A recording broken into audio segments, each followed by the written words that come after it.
Okay, so anyway, we're back to squaring this guy up. Okay, I've got the point sticking in there, and I'm just far enough down when I want. You see now, I'm down far enough where I've captured that entire perimeter of that square. So there's no need for the brad point because there's nothing to chip out. It's all contained in there, so we don't need it.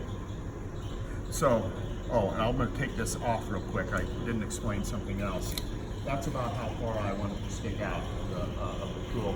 And oh, and another thing, if you, for the 3/16 bit, 3/16 square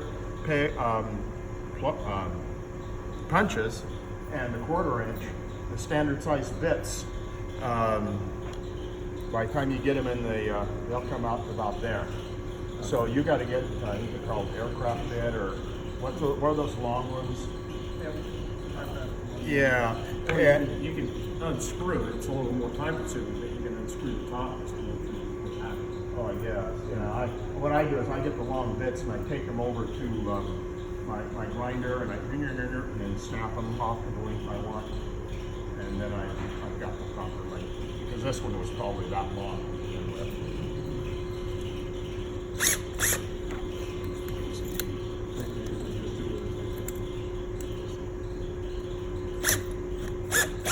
Okay, we're back to where we are here. Okay, we're positioned in there, and then I'm going to drill down till,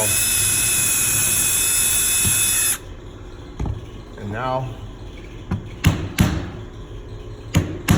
I'm going to punch down until you can see where there's a little flare out of the tool. You want to go shy of that, maybe a 16th, or when you get within a 16th of that, you're good. And as I go down, it's good to just wiggle it just a little, because not enough where it's going to really enlarge the hole, but if you don't wiggle it, what's going to happen is then you're going to be going, oh, and then you're going to have to really wiggle it back and forth to get it out, and then you'll enlarge the hole.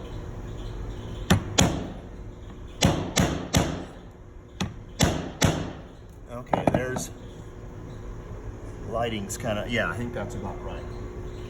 So now Lee Valley, what they say, their old instructions, is to pull the punch out now.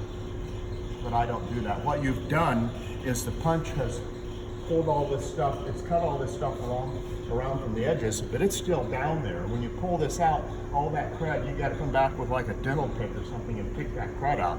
But if you take this roll, but now you've got to be aware, because this is going to go further in.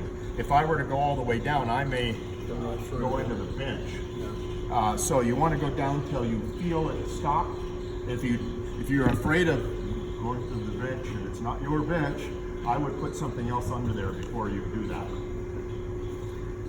Anyway, you can kind of feel it when it catches, when it hits solid. There, that's up. And then it comes right out.